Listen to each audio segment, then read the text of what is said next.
Bom dia, irmãos. Saúdos com a paz do Senhor Jesus nessa manhã. Ontem, na ilustração do Piqui, eu estava em dúvida, porque eu não sabia se eu falava do Piqui ou da camisa do Atlético. Então, eu pensei que talvez Piqui tivesse um impacto menor, mas pelo jeito não. Então, da próxima vez que for usar uma ilustração de alguma coisa, eu vou falar da camisa do Atlético. Talvez tenha. Vai ser pior, né? Segundo alguns.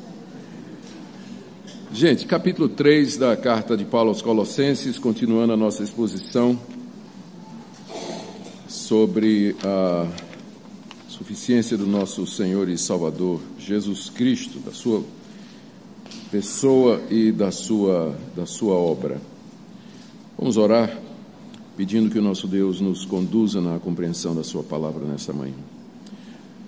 Gratos, Pai, pela renovação das misericórdias já acontecidas nessa manhã.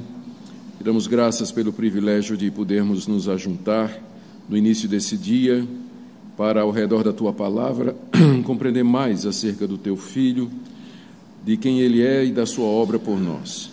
Agora, quando queremos ver as implicações práticas disso para o nosso dia a dia, pedimos que o Senhor encaminhe o nosso entendimento, incline a nossa vontade e nos ajude, ó Deus, a amar o Teu querer, a ponto de mudarmos ou sermos mudados naquilo que impede uma vida santa e reta aqui nesse mundo.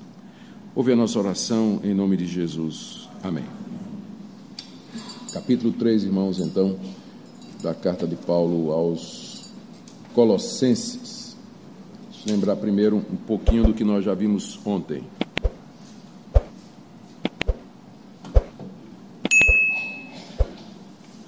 Ontem nós abordamos o tratamento que Paulo fez mais diretamente de 4 pontos principais daquele movimento herético que ameaçava a integridade da igreja de Colossos. Vimos como Paulo respondeu às demandas gnósticas, verso de 8 a 10, respondendo que em Cristo habitava corporalmente toda a plenitude da divindade, que em Cristo estávamos aperfeiçoados e que Cristo é o cabeça de todo principado e potestade. Depois ele entrou na questão do legalismo. Aqueles mestres eram judaizantes que queriam impor a lei de Moisés sobre os convertidos, especialmente a circuncisão, a dieta e o calendário. Paulo responde que em Cristo nós já fomos circuncidados, que em Cristo Deus cancelou o escrito de dívida que era contrário a nós, que consistia em ordenanças, uma referência às exigências da lei de Moisés, e que em Cristo nós já vencemos e triunfamos sobre os principados e potestades, depois que Cristo os despojou, desarmou, mediante a sua vitória na cruz. Isso aí vai até o verso 15.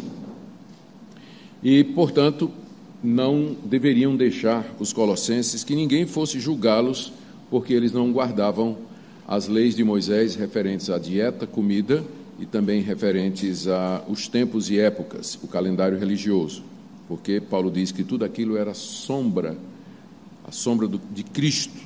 Uma vez que o corpo que projetava aquela sombra chegou, nós não precisamos mais da sombra porque temos a realidade. Em seguida, de 18 a 19, ele trata do terceiro componente daquela seita, que era o misticismo, que era baseado em visões e que acabava num culto a anjos. Paulo, então, diz que ninguém se fizesse árbitro contra eles, pretextando esse tipo de autoridade, porque essa pessoa não estava ligada a Cristo. Nada disso, culto a anjos. O culto a anjos tira a glória de Cristo. Então, não está ligado à pessoa de Cristo e nem foi revelado por Deus. Por último, o quarto componente daquela seita, que era a tendência ascética, Paulo trata do verso 20 até o verso 23, dizendo que o ascetismo não tem poder para nos livrar da sensualidade do coração, mas somente a nossa união com Cristo. O que eu vou ver com vocês hoje é a maneira como Paulo desenvolve todos esses conceitos na prática. Aí no capítulo 3, nós vamos até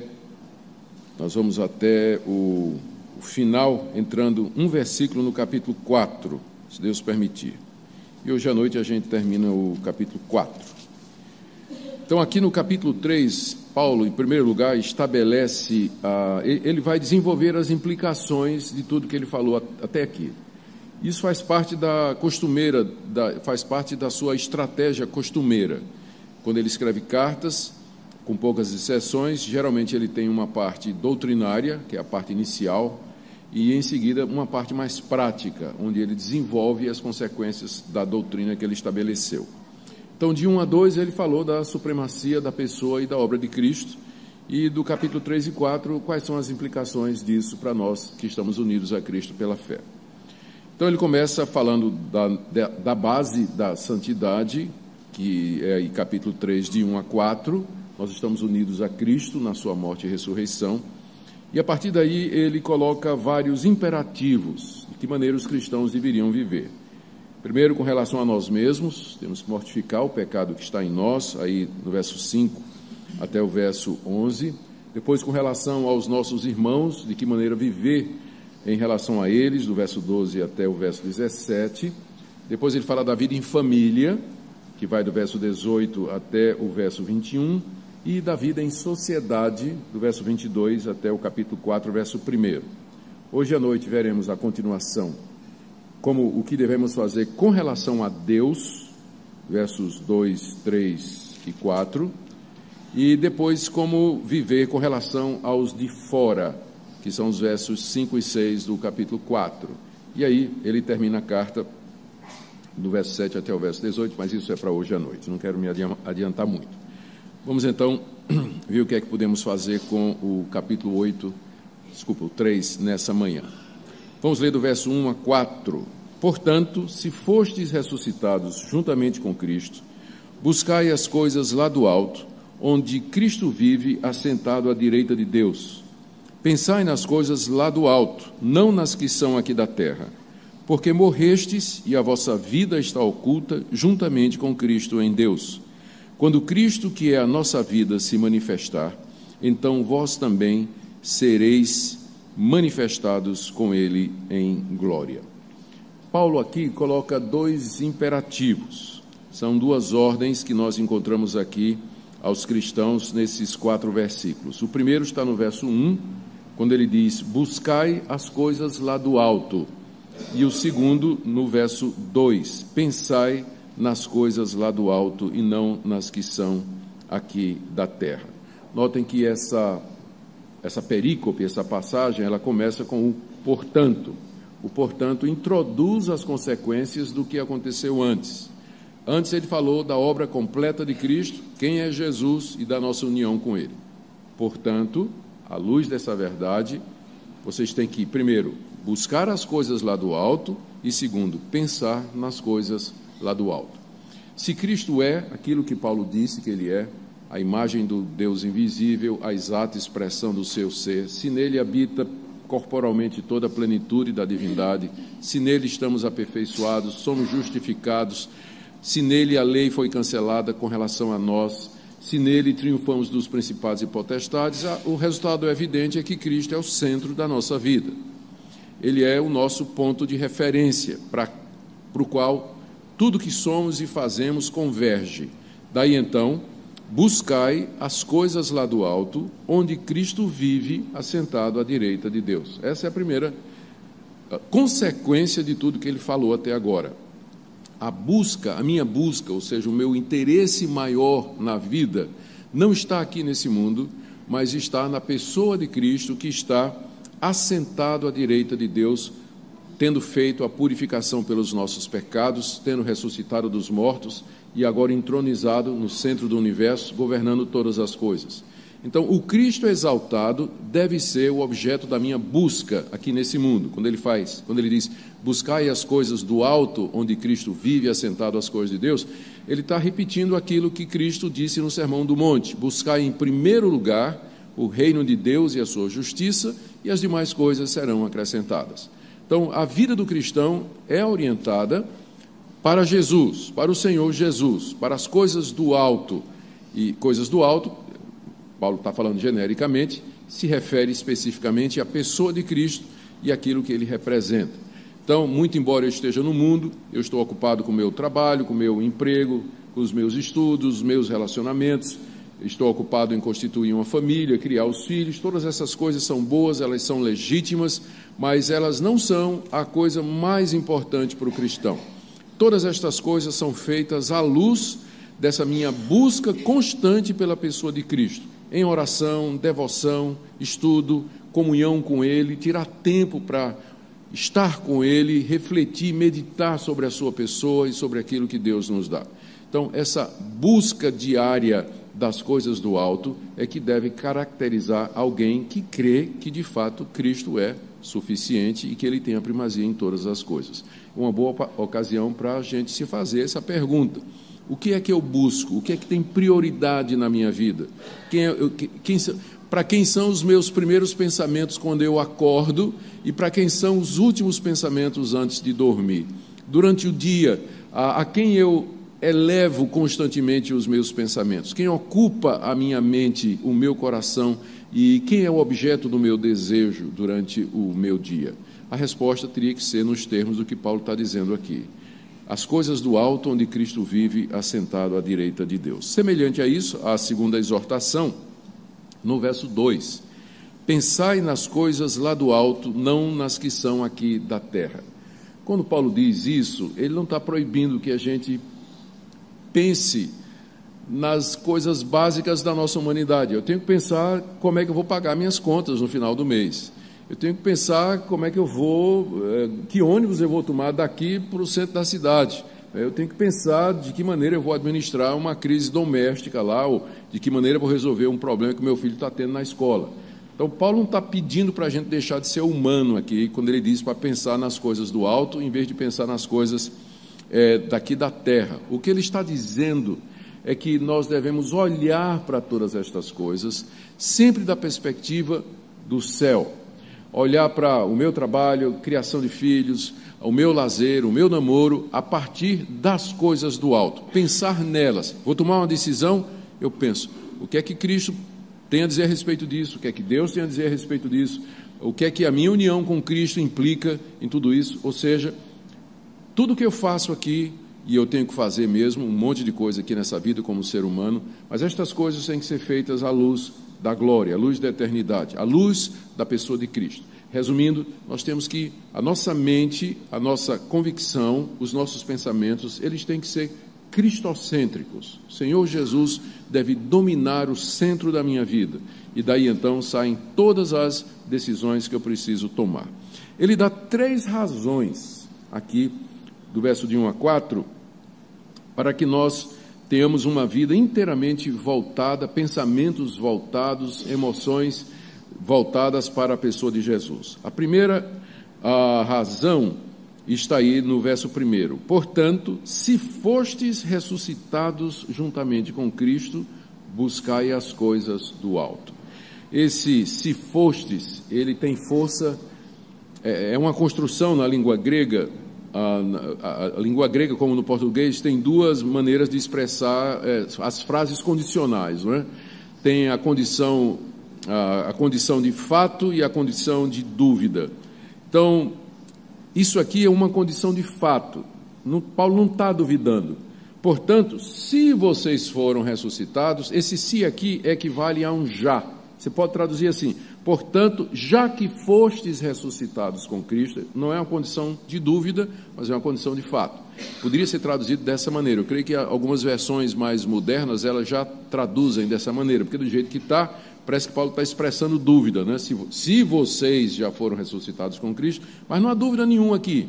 Ele está dizendo, já que vocês foram ressuscitados com Cristo, então busquem as coisas do alto, onde Cristo vive assentado à direita de Deus. Então, primeira razão pela qual eu tenho que buscar as coisas do alto é que eu já ressuscitei com Cristo. Quando Cristo morreu naquela cruz, eu fui incluído na sua morte por Deus há 2000 anos atrás, e quando Ele ressuscitou de entre os mortos, eu fui incluído na sua ressurreição. É dessa maneira que Deus nos salva.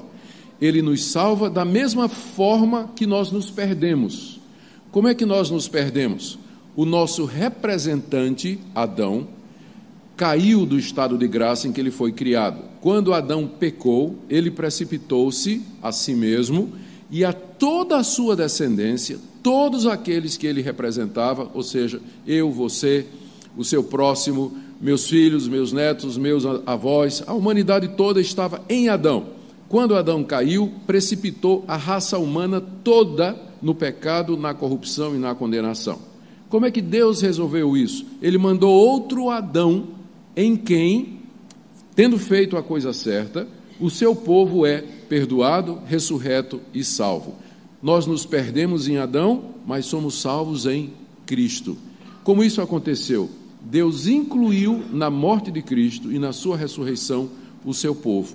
Então, a morte de Cristo é a nossa e a ressurreição dele é a nossa ressurreição.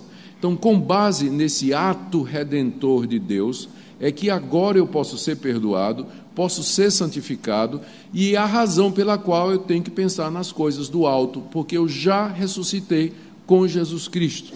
Já ressuscitei dos mortos com Jesus Cristo. Essa é a minha posição.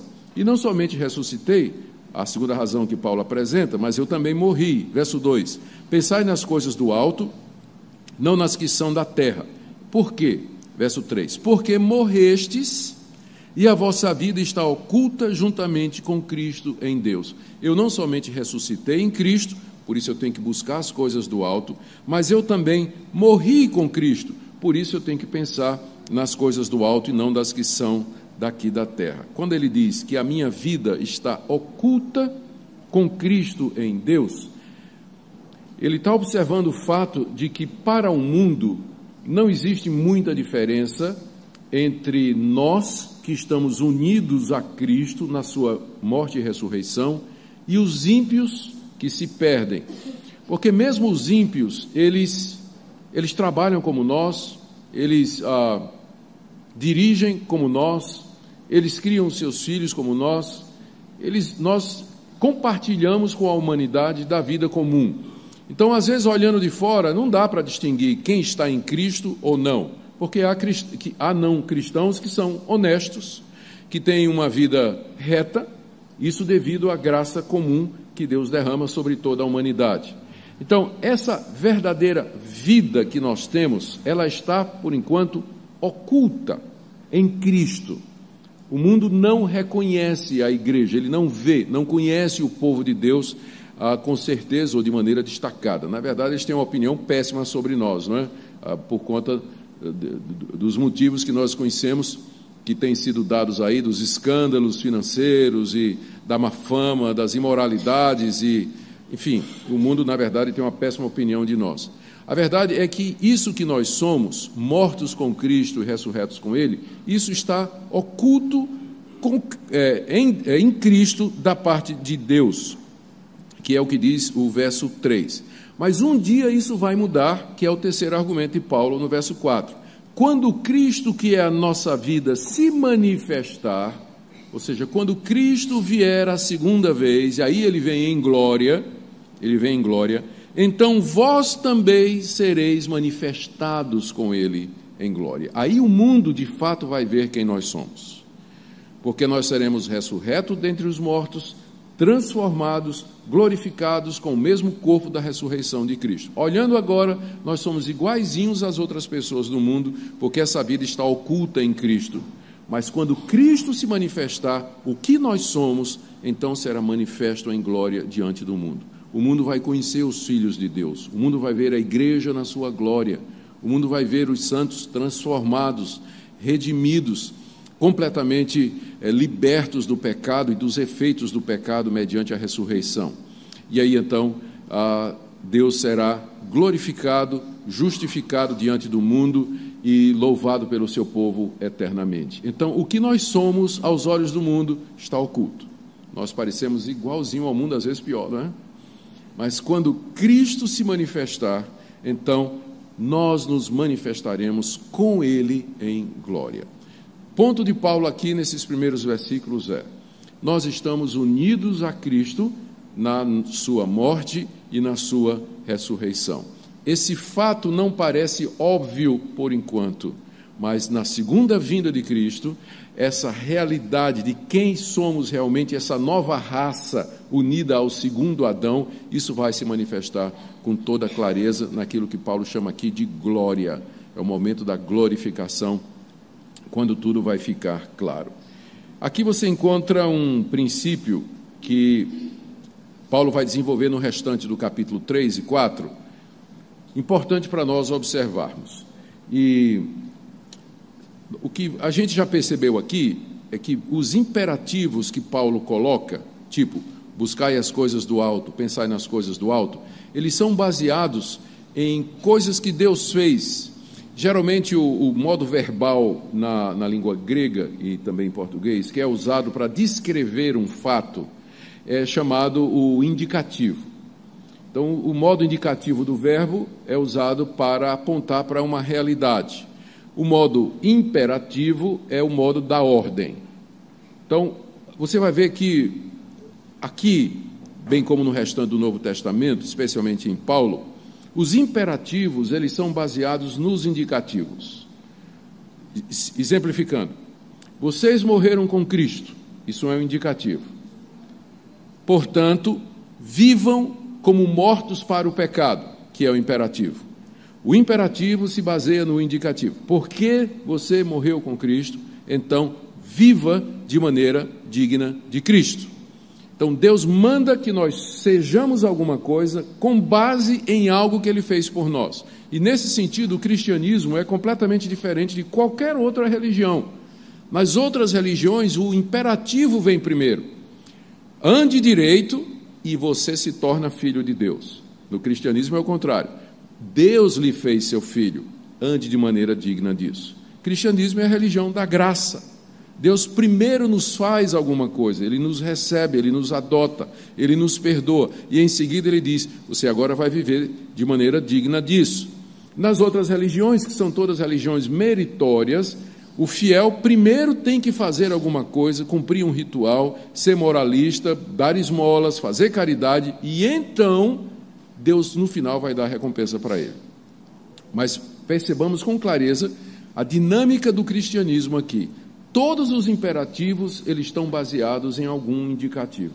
Toda ordem é baseada num fato ou numa dádiva que Deus já realizou por nós. E é isso que faz o cristianismo ser aquilo que ele é.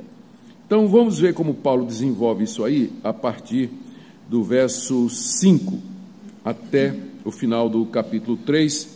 Nós vamos ver as ordens para a santidade. Primeiro, mortificando o pecado em nós, depois com relação à vida, com relação aos outros, a vida na família e na sociedade. Vamos ver se a gente consegue cobrir tudo isso rapidamente. Então, no verso 5 até o verso 11, nós temos a orientação de Paulo com base naquilo que já aconteceu conosco, para mortificarmos o pecado em nós. Leamos. Fazei, pois, morrer a vossa natureza terrena. Por que, pois? O que ele acabou de dizer antes? Vocês morreram com Cristo. Portanto, façam morrer a natureza pecaminosa de vocês. Fazei, pois, morrer a vossa natureza terrena. Prostituição, impureza, paixão lasciva, desejo maligno e avareza, que é idolatria. Por estas coisas é que vem a ira de Deus sobre os filhos da desobediência. Ora, nestas mesmas coisas andastes vós também no outro tempo, quando vivieis nelas. Agora, porém, despojai-vos igualmente de tudo isso, ira, indignação, maldade, maledicência, linguagem obscena do vosso falar. Não mintais uns aos outros, uma vez que vos despistes do velho homem com seus feitos, e vos revestistes do novo homem, que se refaz para o pleno conhecimento, segundo a imagem daquele que o criou, no qual não pode haver grego nem judeu, circuncisão nem incircuncisão, bárbaro, cita, escravo, livre, porém Cristo é tudo em todos. Vocês percebem essa dinâmica aqui. Vários imperativos, mas todos eles ancorados naquilo que já Deus fez por nós. O primeiro imperativo dessa seção está aí no verso 5. Fazei morrer a vossa natureza terrena. Fazer morrer, literalmente, mortificai a vossa natureza terrena. A natureza terrena aqui é usada no sentido pejorativo. Se refere à nossa natureza pecaminosa, em contraste com a glória de Cristo, que está sentado no alto e que está em toda a sua perfeição e imortalidade. Ao contrário do meu Salvador Jesus Cristo, eu tenho uma natureza terrena. Ela é mortal, ela é vulnerável e ela está manchada pelo pecado. E essa natureza, ela não é tirada na hora da conversão. Ela não é tirada, não é nessa fase de agora que Deus tira essa natureza terrena de nós. A natureza pecaminosa terrena, ela permanece em nós mesmo depois de convertidos, mesmo depois que nós somos salvos pela graça mediante a fé.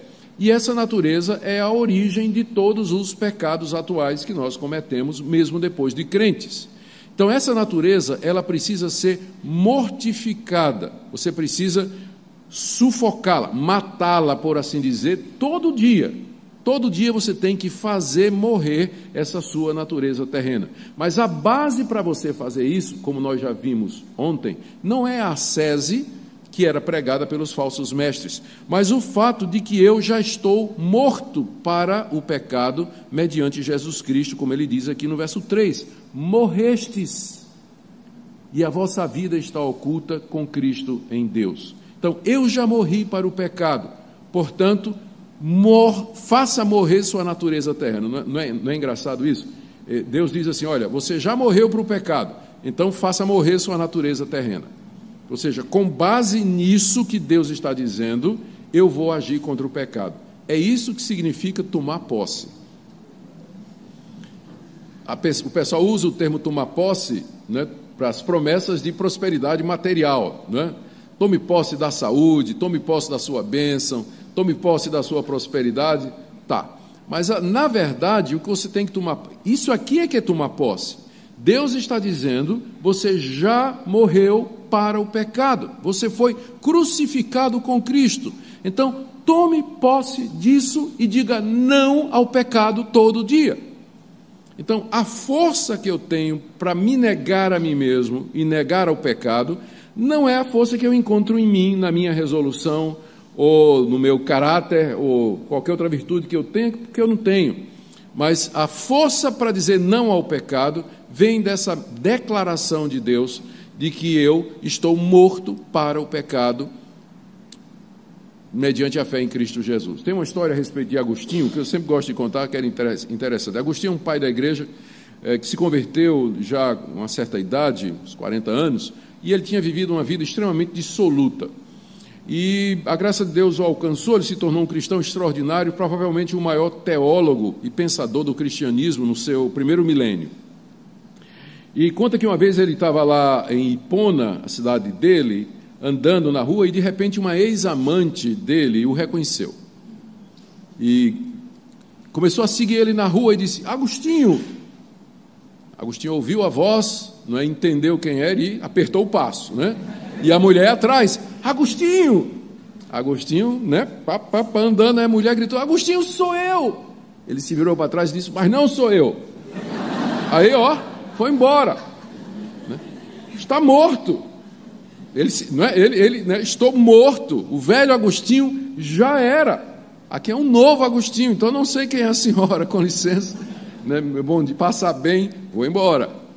É um exemplo simples, né, do que seria você tomar posse disso. Você morreu com Cristo para o pecado. Então, faça isso valer no dia a dia. Viva como quem está morto para o pecado e não vivo para o pecado. Eu posso imaginar aqui uma outra situação, quando depois de o povo de Israel ter saído do Egito, atravessado o Mar Vermelho, imagina a figura, né? O quadro, o Mar Vermelho se abriu, os israelitas atravessaram, Faraó do outro lado com seus exércitos, não puderam acompanhar, quem tentou morreu afogado, os israelitas agora de um lado, agora completamente livres, depois de 430 anos de escravidão, um povo novo, uma nova realidade, atravessaram o Mar Vermelho, e do lado de cá o antigo patrão, Faraó, representando todos aqueles séculos de escravidão. Imagine agora o Faraó gritando, voltem!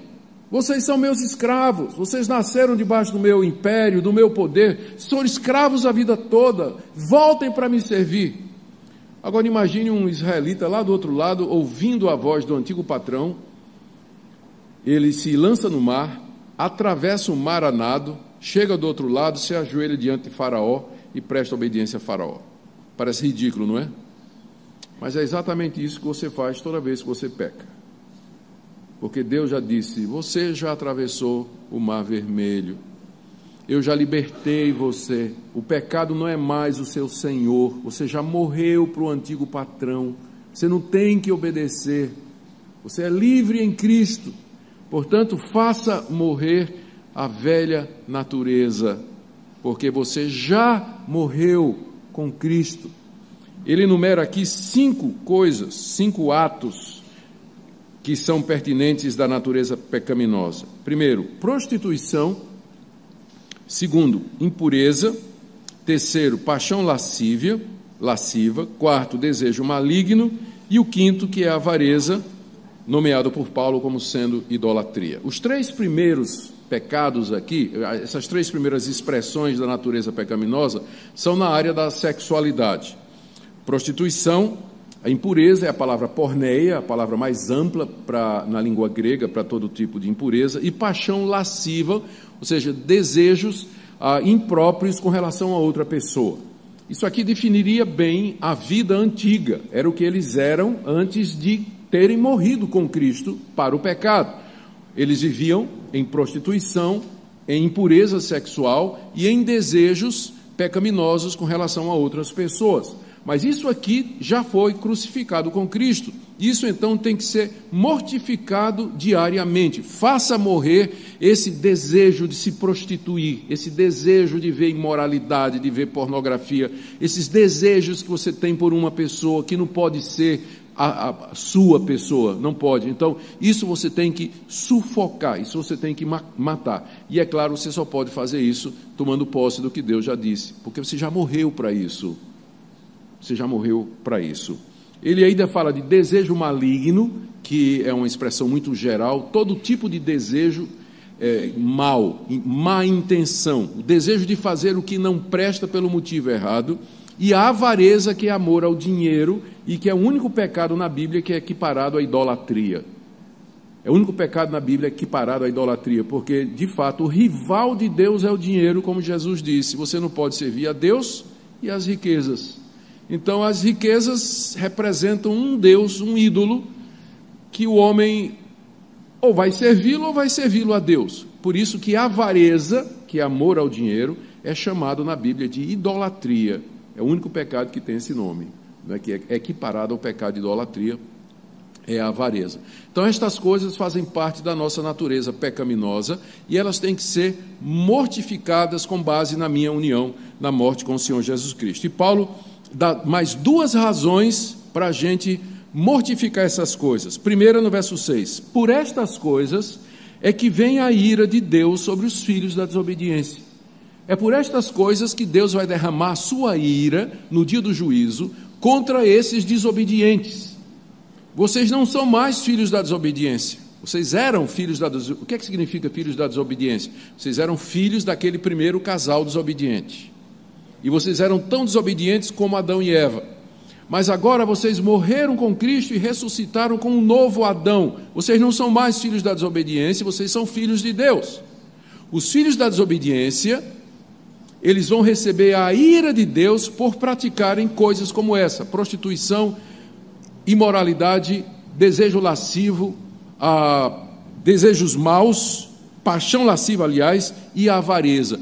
É por essas coisas que Deus vai castigar essas pessoas, aqui e no futuro, no dia do juízo. Então, não pratique estas coisas, porque é por elas que Deus vai castigar os ímpios. Segunda razão para você não praticar essas coisas, mortificar, está no verso 7. Ora, nessas mesmas coisas andastes vós também noutro tempo, quando vivieis nelas. Estas coisas faziam parte do passado dos colossenses, que eram pagãos, que não conheciam a Deus e viviam todo esse estilo de vida.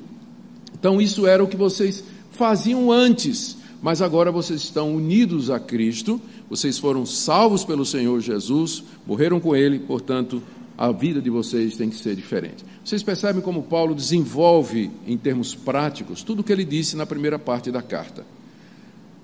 O Senhor Jesus, Ele é da parte de Deus A minha redenção, a minha salvação, nele estão escondidos todos os tesouros da sabedoria e da ciência. Nele eu sou perdoado, sou adotado.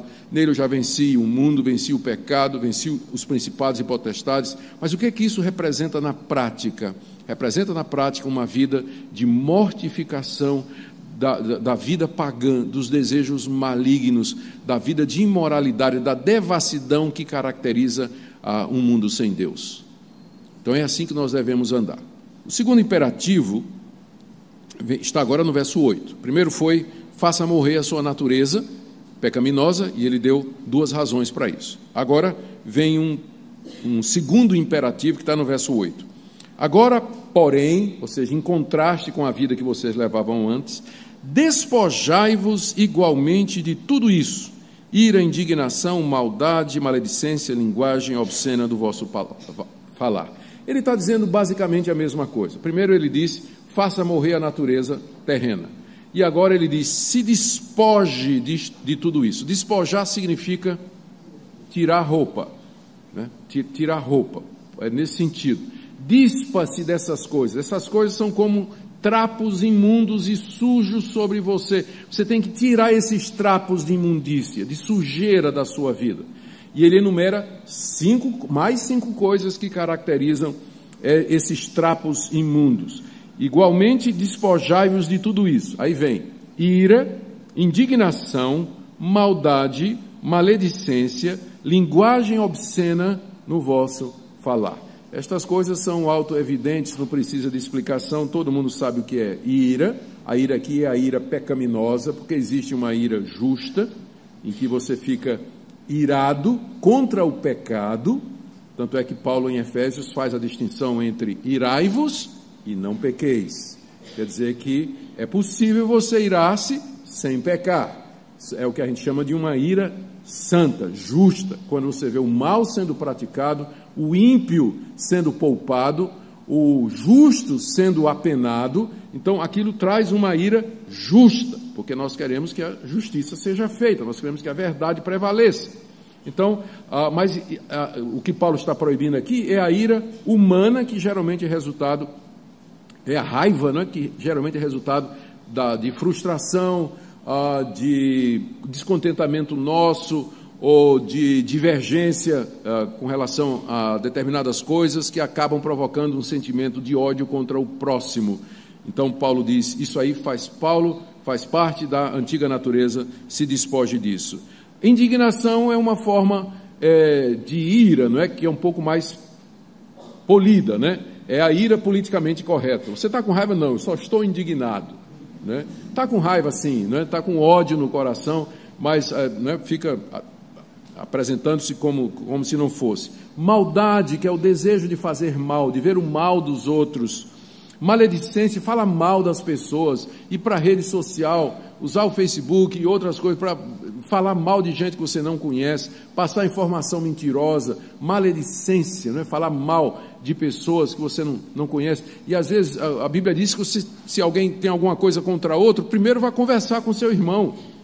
Se você está com raiva de alguém, se acha que alguém lhe ofendeu, vá primeiro conversar com aquela pessoa. Depois leve mais duas pessoas, se a primeira conversa não resolveu, antes de você colocar lá no Facebook, estou ofendida, né? E aí o pessoal começa a perguntar, mas por que, não sei o quê? E começa, não, porque é uma irmã e tal. Não é isso que a gente usa hoje o Facebook exatamente para quebrar aquela ordem de Jesus de procurar as pessoas que nos ofendem antes de trazer tudo a público. Linguagem obscena. Linguagem obscena é palavrão.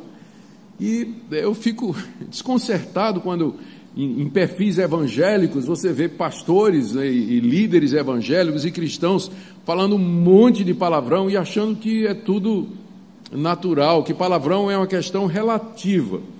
Bom, que tem que ter algum parâmetro que defina o que é palavrão ou não. O que é linguagem obscena? Não é? Tinha que ter, senão Paulo não teria dito isso aqui. Como é que eu vou poder obedecer a Paulo, me livrar da linguagem obscena, se eu não tenho uma definição do que seja obsceno? Então é possível definir obscenidade, não é a questão relativa de cada um. Cada um é que acha se a palavra é obscena ou não. Mas existe um consenso. A gente sabe o que é uma palavra obscena. Ela fere, ela choca, ela é gráfica, ela retrata, ela é uma situação que a gente imagina.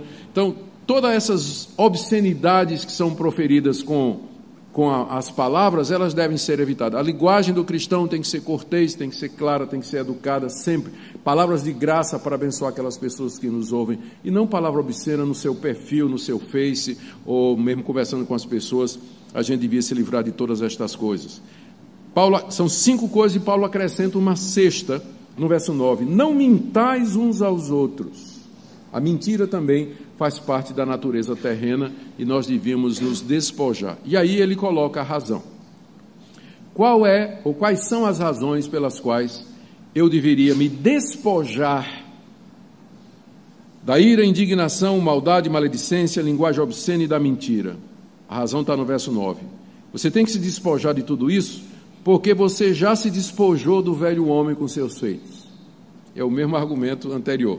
Vocês já morreram com Cristo, vocês têm que mortificar sua natureza, porque vocês já morreram com Cristo. E agora o que ele diz é o seguinte: vocês têm que se despojar dessas coisas, porque você já se despojou do velho homem com seus feitos. Está aí no final do verso 9. Já vos despistes do velho homem com seus feitos. Quem é o velho homem? O velho homem é a natureza adâmica. É a natureza de Adão que está em nós. É chamado de velho homem porque Adão foi o primeiro homem, portanto ele é o mais velho. Ele é o mais velho da raça humana. Nós temos a natureza de Adão, aquela natureza desobediente, que se mostrou rebelde contra Deus lá no jardim do Éden. Somos filhos de Adão, filhos da desobediência, e o velho homem está em nós. Só que eu já me despi do velho homem, quando na cruz do Calvário o velho homem foi crucificado com Cristo, e eu me revesti do novo homem, verso 10. Quem é o novo homem? Se Adão é o velho homem, o novo homem é Cristo. Então houve essa troca, eu me despi de Adão e eu me revesti de Cristo. Por isso eu tenho que me despir das coisas do velho homem, pelo menos 10 delas já foram enumeradas aqui, e eu tenho que me revestir das coisas do novo homem, que é o que Paulo vai falar a partir do verso 12. Revesti-vos, pois, como eleitos de Deus, santos e amados, e aí vem a lista de coisas boas. Afetos de misericórdia, bondade e compaixão. Paulo está comparando a vida cristã aqui ao trocar de roupa. É uma figura que todo mundo conhece muito bem. Todo dia, no final do dia, a gente chega em casa cansado do trabalho, né, suado, especialmente se você mora em Montes Claros, que é muito quente. Então, o que é que você faz? Você tira a roupa suada, suja, toma um banho refrescante e põe uma roupa limpa. Não é isso que todo mundo faz, com exceção dos adolescentes? É absolutamente o padrão a ser seguido todo dia, né? Todo dia a gente faz isso. Então, esse processo diário de despojar-se, de tirar a roupa suada, refrescar-se e colocar uma roupa limpa, é a figura, é a analogia que Paulo usa aqui para definir a dinâmica da vida cristã. Diariamente eu me dispo do velho homem, pensando nas coisas do alto, onde Cristo vive à direita de Deus, e eu me revisto do novo homem, que é Cristo. Me dispo do velho homem, Adão e os seus feitos, e me revisto de Cristo. Todo dia esse processo, despir-se e revestir-se, dizer não para o pecado, dizer sim para a virtude, dizer não para Adão, dizer sim para Jesus Cristo. É a metáfora que Paulo está usando aqui para dizer como é que funciona a dinâmica da vida cristã. Então, voltando aqui, verso 9 e 10. Não mintam uns aos outros, porque vocês já se despiram do velho homem e dos seus feitos em Cristo Jesus, e já se revestiram do novo homem, essa nova natureza em Cristo, que se refaz para o pleno conhecimento segundo a imagem daquele que o criou. Essa nova natureza que nós temos, que é o revestimento de Cristo, Cristo em nós, ela cresce, ela se renova, ela aprende, ela se aproxima cada vez mais da perfeição que nós temos em Cristo Jesus. E ele termina aí no verso 11 dizendo, no qual, em Cristo, né? Cristo que que nos criou, no qual não pode haver grego nem judeu, circuncisão nem incircuncisão, bárbaro, cita, escravo, livre, porém Cristo é tudo em todos. O que Paulo está dizendo aqui é que não há exceção para essa regra, que as categorias que dividiam o mundo daquela época, elas são todas unificadas nesse ponto aqui. Nós todos somos pecadores e todos nós somos salvos, redimidos e santificados da mesma maneira. Portanto, não pode haver grego nem judeu. O grego é o nome que se dava ao habitante do Império Romano e que vivia debaixo da cultura helenista, greco-romana. O judeu não precisa de definição. Circuncisão e incircuncisão é a mesma divisão, só que do ponto de vista religioso. O judeu é o circunciso e o não-judeu é o incircunciso. O bárbaro eram povos que moravam no Império Romano, mas que não eram considerados romanos. É até uma palavrinha, como é que a gente chama aquelas palavras que adquirem, que são formadas a partir de som? Por exemplo, exatamente, por exemplo, a palavra clicar, vem do barulhinho que o mouse faz, clique, clique, a gente criou o verbo clicar, não é? Bárbaro é uma palavra assim, porque o grego, né, erudito, que achava que grego era a única língua verdadeira, quando via os estrangeiros falarem, só entendiam bar, por isso deram o nome para eles de bárbaros, porque eles não falavam em grego. Então, o bárbaro era alguém que não era da cultura grega, alguém que morava no Império Romano, mas era um selvagem, por assim dizer. O cita era um morador mais à região norte de Roma, ele não fazia parte do Império Romano. Então, eram estrangeiros completamente, além de selvagens, eram completamente estrangeiros. Paulo diz que também não há distinção. Escravo e livre era outra distinção que havia naquela época. Havia muitos escravos e havia pessoas livres.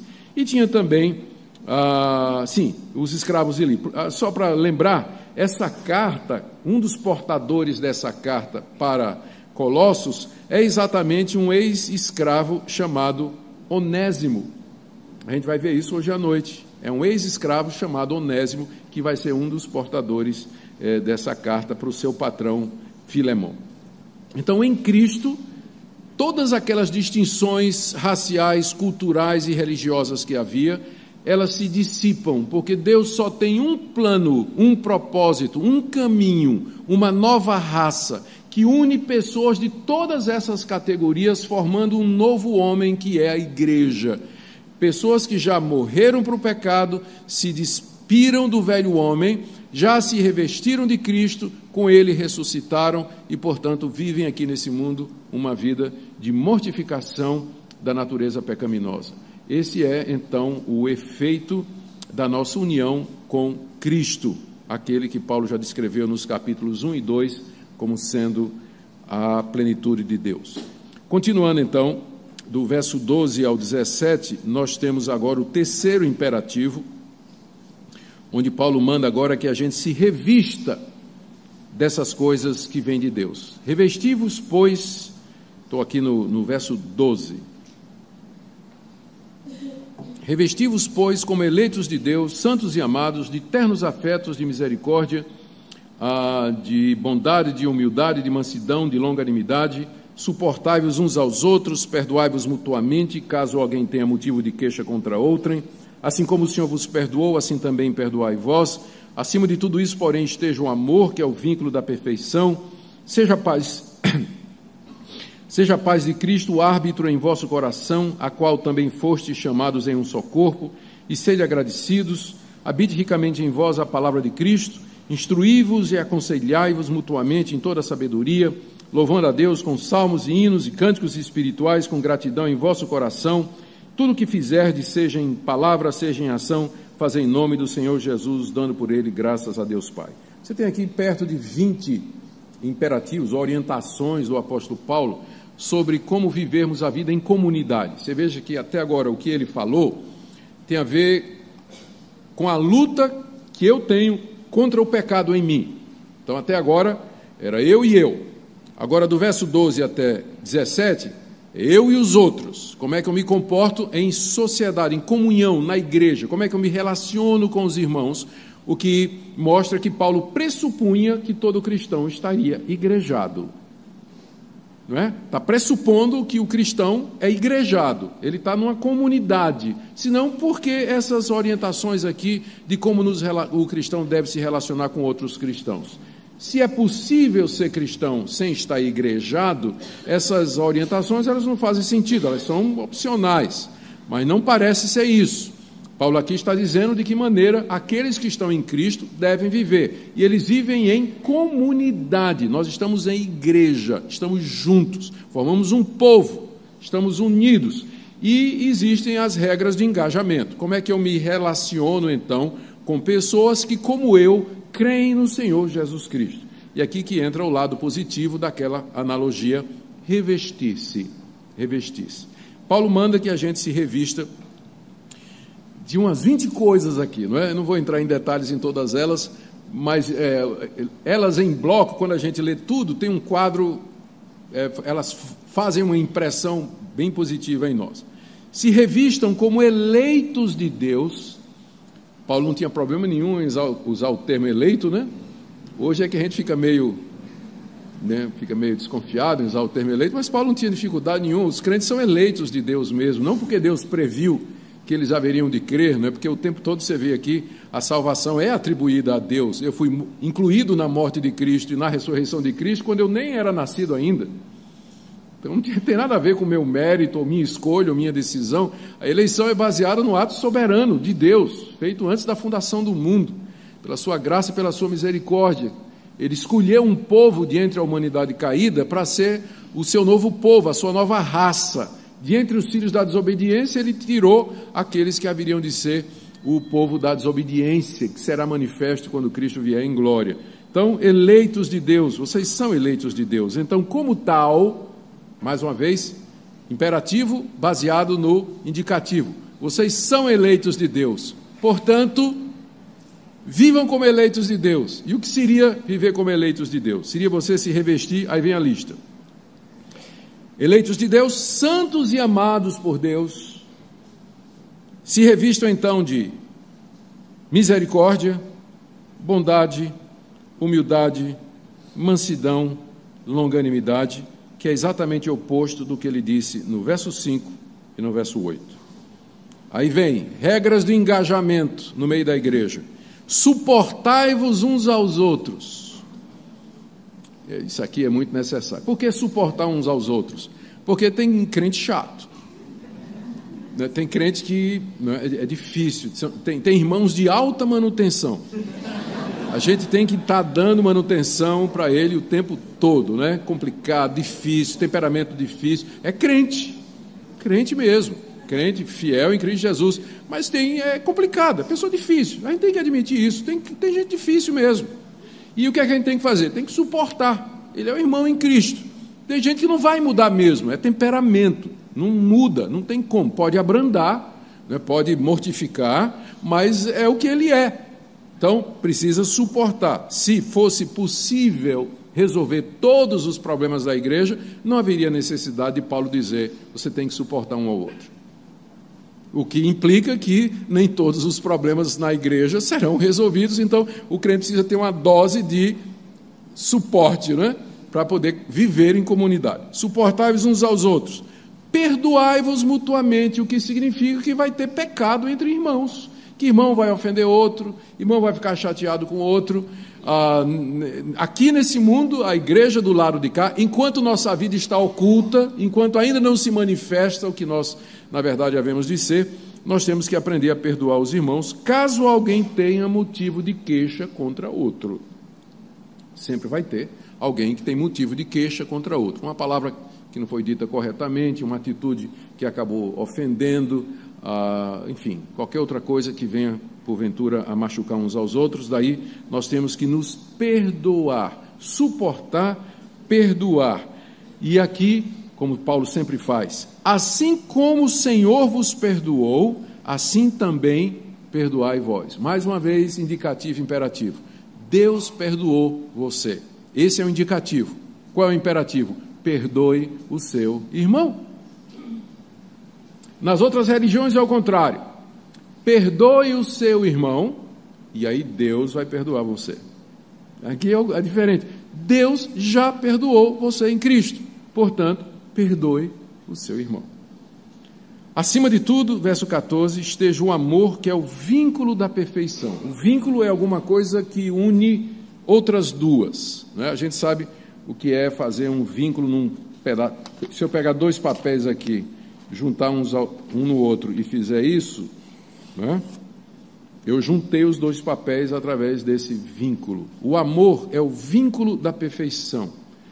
Ou seja, a perfeição que nós desejamos, ela se consegue através do amor, que funciona como um vínculo que une os cristãos.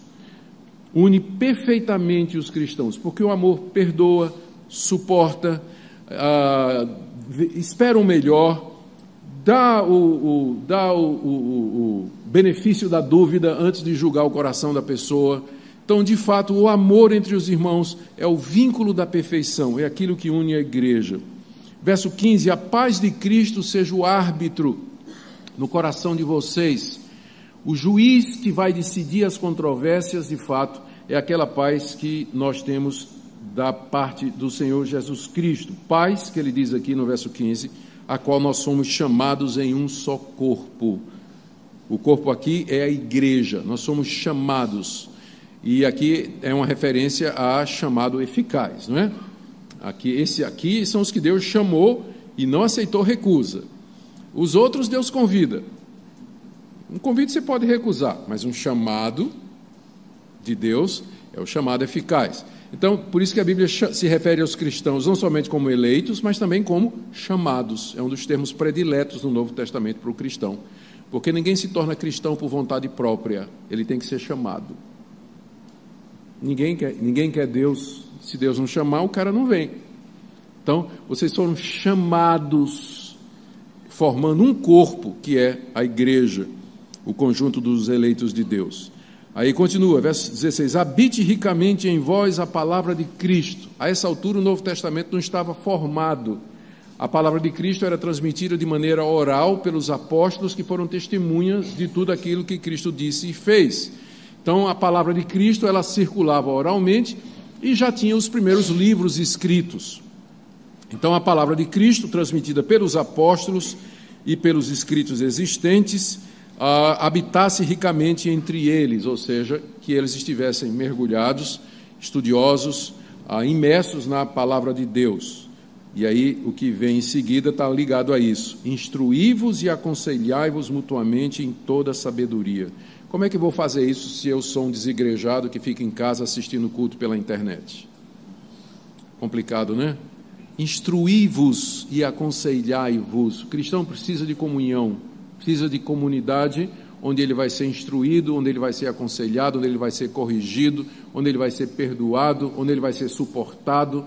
Tudo isso é necessário para a vida cristã.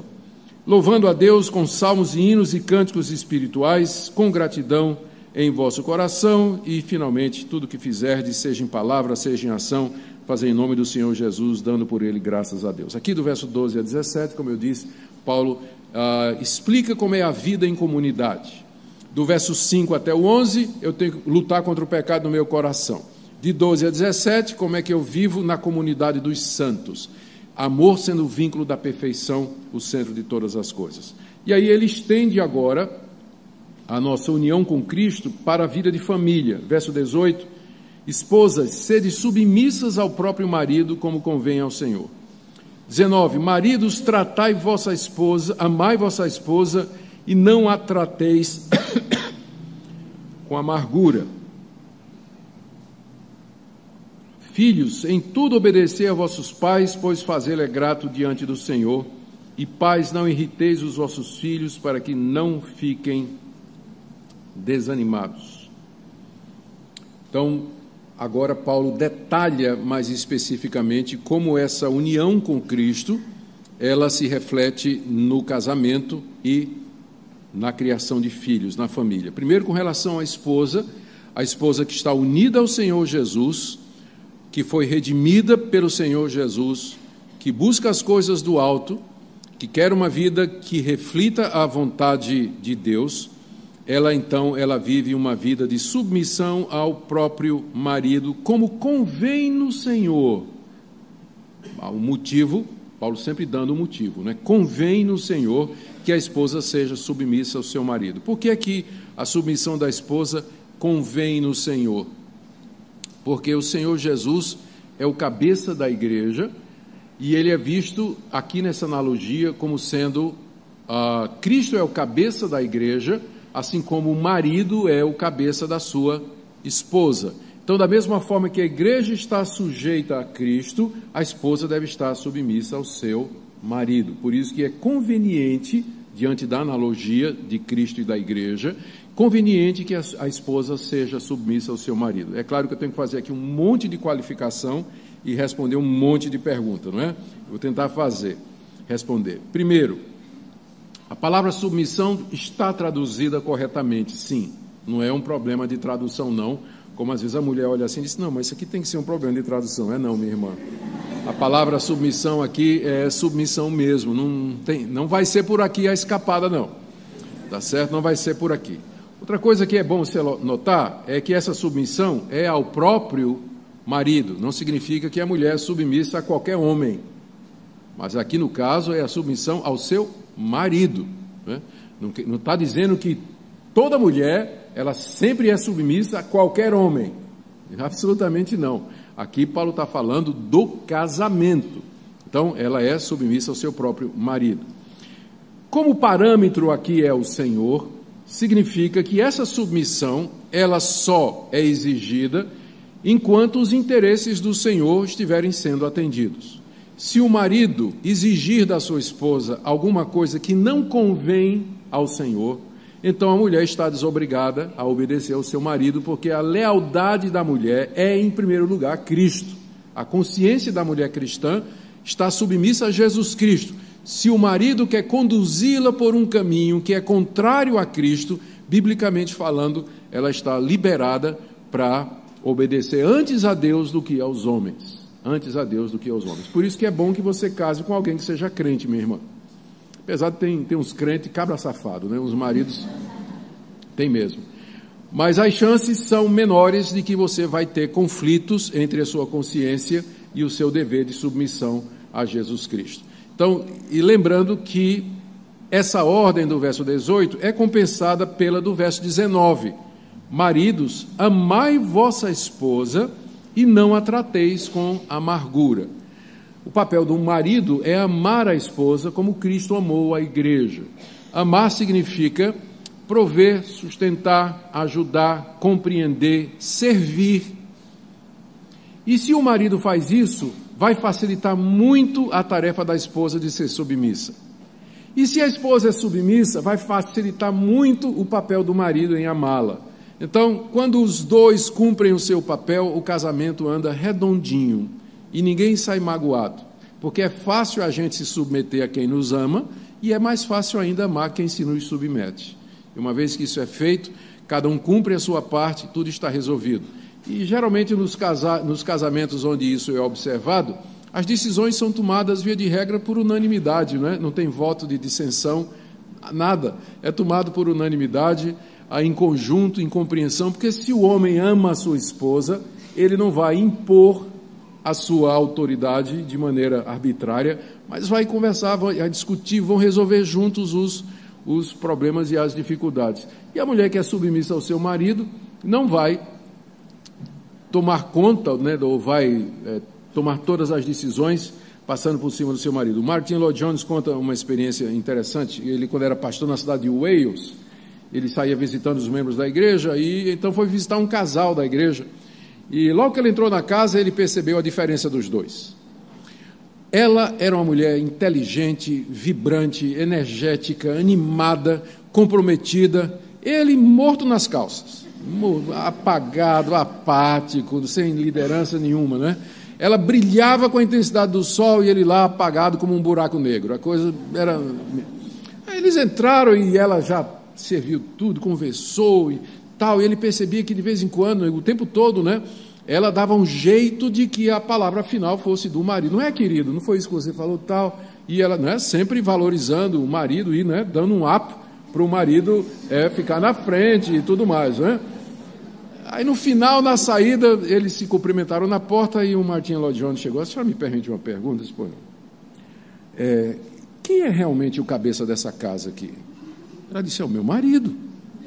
Aí Lloyd Jones perguntou, e quem é que decidiu isso? Ela disse, eu.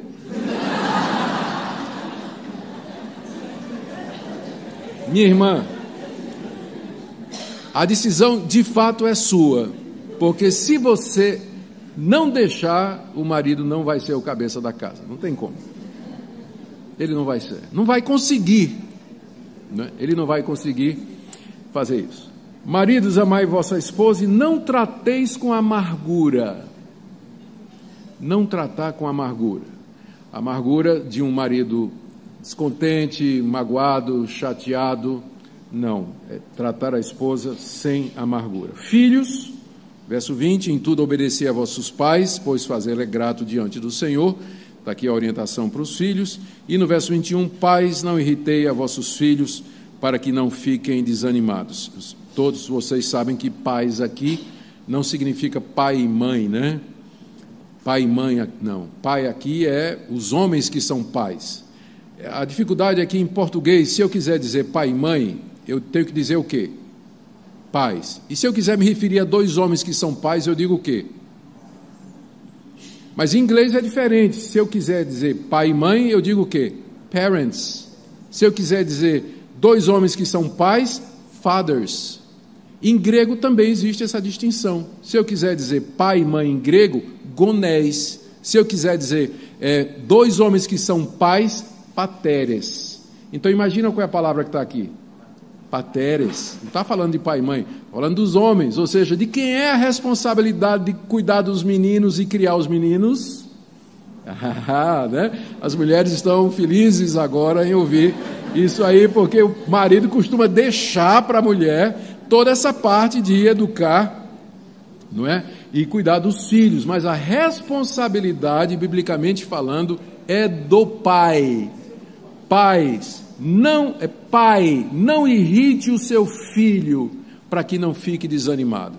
Irritar com ordens injustas, ausência de casa, abandono da paternidade, incoerência no falar, incoerência no agir e uma série de outras coisas que desanimam o filho a seguir no evangelho. É nesse sentido.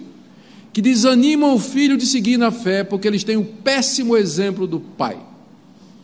A responsabilidade aqui é colocada sobre o pai. É claro que a mulher, como auxiliadora idônea, ela participa totalmente e se envolve completamente na criação dos filhos, mas a responsabilidade é primeira, Deus vai cobrar do pai, né? O desânimo do filho com relação ao evangelho. Agora, na sociedade, e aqui nós terminamos, verso 22 até capítulo 4, verso 1, servos, obedecem em tudo ao vosso Senhor segundo a carne, não servindo apenas sob vigilância, visando tão somente agradar homens, mas em singeleza de coração, temendo ao Senhor. Tudo quanto fizerdes, fazei de todo o coração, como para o Senhor e não para os homens, cientes de que recebereis do Senhor a recompensa da herança, a Cristo o Senhor é que estáis servindo.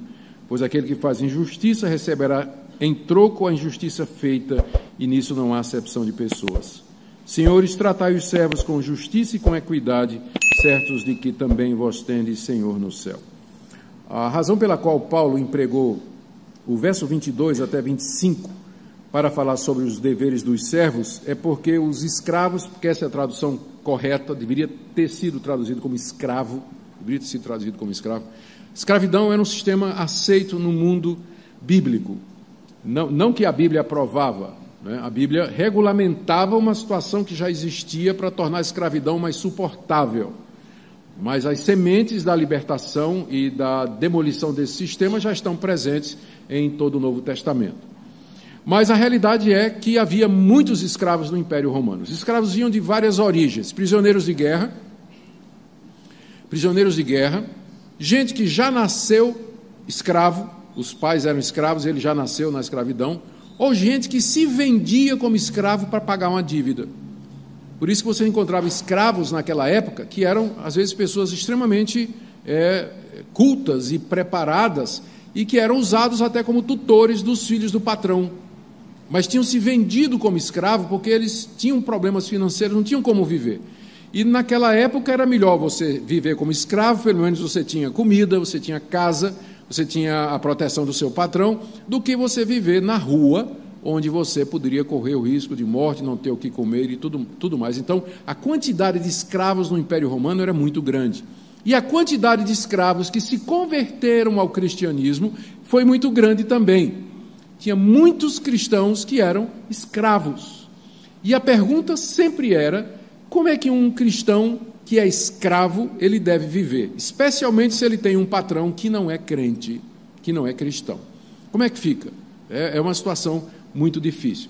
Os escravos não eram também flor que se cheirasse. A gente fica com pena, mas nem todos eram flor que se cheirasse. Roubavam o patrão, enganavam o patrão, insultavam o patrão, cuspia no copo de vinho do patrão, né? Quando não colocava outras coisas na comida do patrão.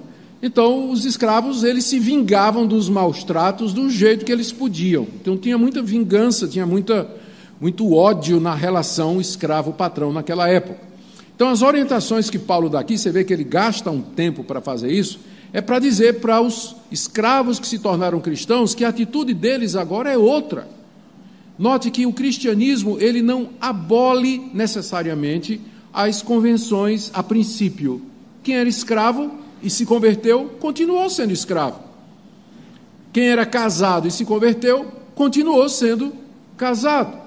Então, o cristianismo, a princípio, ele não vem para fazer uma revolução na ordem estabelecida, mas ele vem para mudar os corações e a atitude das pessoas, porque às vezes é isso que precisa. A gente pensa que uma revolução vai mudar a situação do Brasil, mas se for os mesmos políticos, os mesmos ladrões e os mesmos corruptos, só muda o sistema, no fim vai ser a mesma coisa. Então, o que precisa é uma mudança de coração, precisa uma mudança de vida, e nesse sentido a igreja é a única instituição que pode promover isso. E ela tem que saber bem qual é o seu papel, não é política partidária, mas o papel da igreja é pregar o evangelho e chamar políticos, governadores, presidentes, deputados, empresários, sindicalistas, pobres e ricos, ao arrependimento de suas atitudes e de uma mudança com relação a Deus.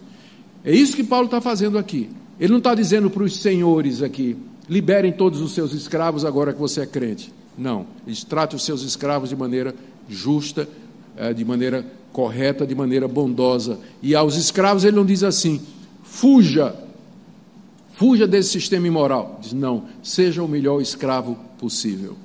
Seja o melhor escravo possível. Olha o que ele fala. 22. Servos, escravos, obedecei em tudo ao vosso Senhor segundo a carne, porque o Senhor verdadeiro é Cristo. O patrão é Senhor segundo a carne somente.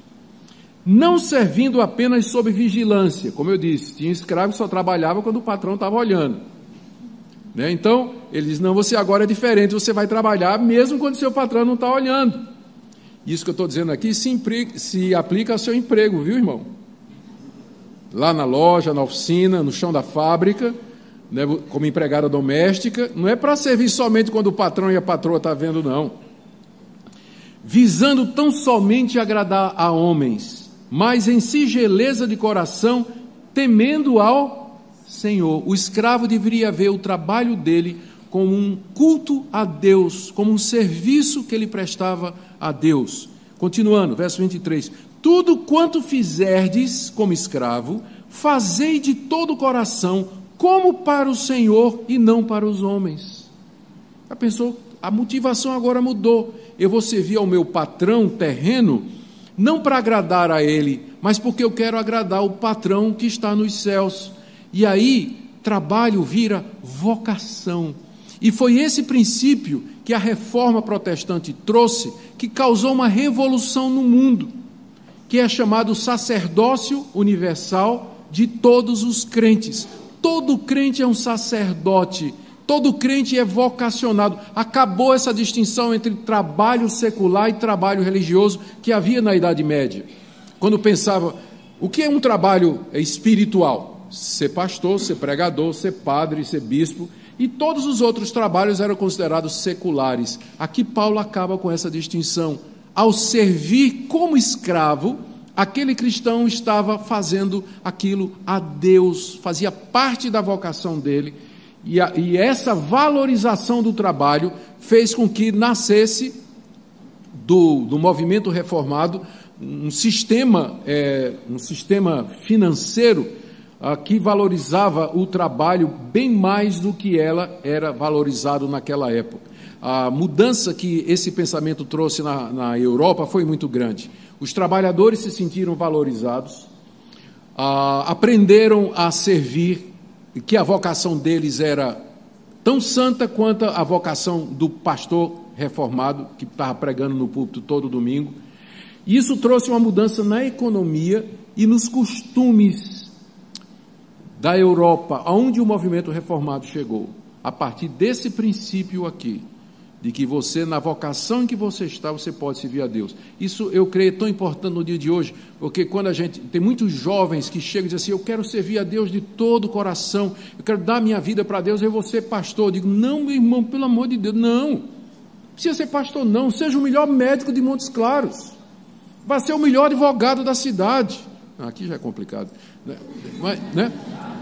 Vai ser o melhor advogado da cidade, vai ser o melhor motorista de Uber da cidade, que sua barraquinha na feira seja a barraquinha mais bonita, mais limpa e mais justa no preço, que tenha a melhor comida.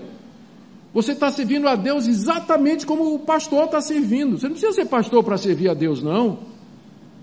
Se os jovens vissem a sua vocação com o mesmo zelo, em que eles olham assim e pensam, olha, que coisa espiritual, está ali o pastor dedicado somente a Deus, você pode fazer a mesma coisa na sua vocação, onde Deus lhe chamou. E que diferença isso faria no nosso país, não é? Que diferença faria no nosso país? Ciente, verso 24, de que vocês receberão do Senhor a recompensa da herança, porque a Cristo o Senhor é que estáis servindo. Não é o seu patrão que você está servindo, escravo, mas você está servindo a Cristo o Senhor, através daquele patrão que está ali. Pois aquele que faz injustiça, receberá em troco a injustiça feita, e nisso não há acepção de pessoas. Se você está sendo tratado injustamente no seu trabalho, Deus está vendo isso, e Ele vai dar o pago aos injustos, e Deus não faz distinção nisso, tipo assim, Deus só castiga os escravos, Ele castiga os patrões também. E não há distinção diante de Deus, Ele dará a cada um segundo as suas obras. E finalmente, no verso 1, senhores, aqueles senhores de escravos que se converteram, estavam na igreja, tratai os servos com justiça e equidade.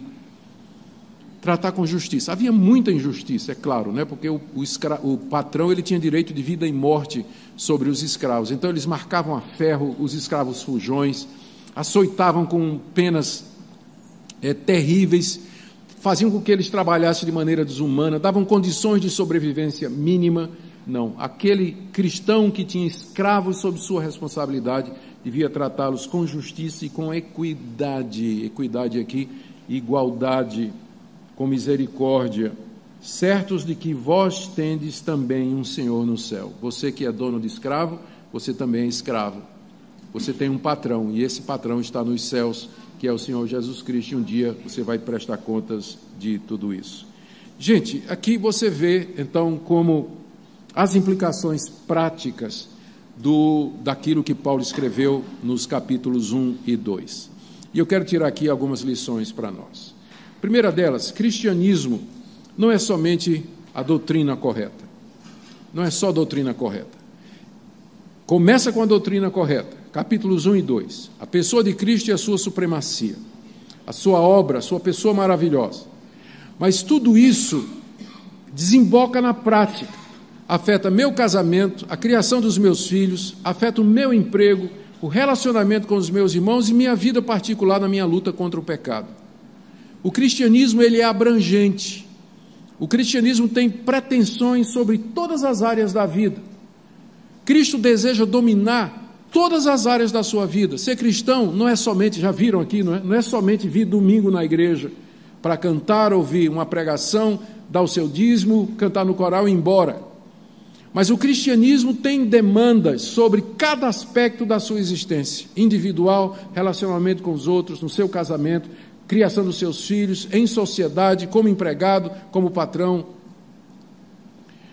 É isso que o cristianismo é e é isso que ele demanda de nós. Não há, nas palavras de Abraham Kuyper, não há 1 centímetro quadrado da existência sobre o qual Cristo não possa dizer, é meu. Ele é Senhor de tudo, de todos, da sua vida, do seu dinheiro, do seu relacionamento, de seus filhos, do seu casamento, do seu trabalho, lá na sua universidade, do seu momento de lazer, como você usa seu celular. Ele é Senhor de todas as coisas. Segunda coisa que é importante nós trazermos aqui é que nós não devemos olhar para essas demandas da maneira errada. Como eu disse ontem, Cristo nos libertou da lei, no sentido de que a lei não é o caminho pelo qual nós somos justificados. Nós somos justificados pela graça de Deus, perdoados livremente em Cristo Jesus. Por causa disso, eu agora vou viver uma vida santa. Então, o crente, ele vive uma vida santa, não para ser salvo, mas porque ele foi salvo. A lei agora é a regra de gratidão e não de salvação. Eu creio que é Lutero que tem uma frase que ajuda a gente muito nisso. A lei me leva a Cristo para a justificação e Cristo me manda de volta à lei para a santificação. Funciona assim: eu olho a lei e digo, miserável homem que sou, quem me livrará do pecado, desse corpo do pecado? Quem me livrará da lei do pecado e da morte? Estou condenado. Aí a lei diz, em Cristo você encontra perdão para as suas transgressões e o cumprimento que eu exijo. Então a lei me leva a Cristo, eu chego a Cristo, Cristo me recebe, me perdoa, porque Ele cumpriu a lei em meu lugar e pagou todas as demandas da lei sobre mim. E aí, em gratidão, me ajoelho diante de Cristo e digo, o que é que eu posso fazer, Senhor, para agradar-te, porque Tu me perdoastes e me recebestes completamente? Resposta de Cristo, não terás outros deuses diante de mim, não farás para ti imagem de escultura, não tomarás o nome do Senhor teu Deus em vão, lembra-te do dia de descanso para santificar, honra teu pai e tua mãe, não mentirás, não adulterarás, não matarás, não dirás falso testemunho, não cobiçarás absolutamente nada do teu próximo. A lei me leva a Cristo para ser salvo, Cristo me manda a lei para ser santo. Então a lei continua sendo o padrão de santidade para o cristão, porque tudo isso que Paulo está dizendo aqui, que a gente leu, nada mais é do que o desdobramento dos 10 mandamentos. Nada mais é do que o desdobramento dos 10 mandamentos. Então nós fazemos isso não como legalistas, mas como gratos. A lei é a norma de gratidão e santificação, uma vez que nós somos libertos da sua condenação mediante a obra de Cristo Jesus. Amém? Oremos. Senhor, nos ajuda a viver uma vida santa, reta, cheia de gratidão, no casamento, na família, no trabalho, na relação uns com os outros, na igreja, de que nós possamos mortificar o velho homem que está em nós, tomando posse da Tua palavra, que já morremos para o pecado e já ressuscitamos com Cristo para uma nova vida.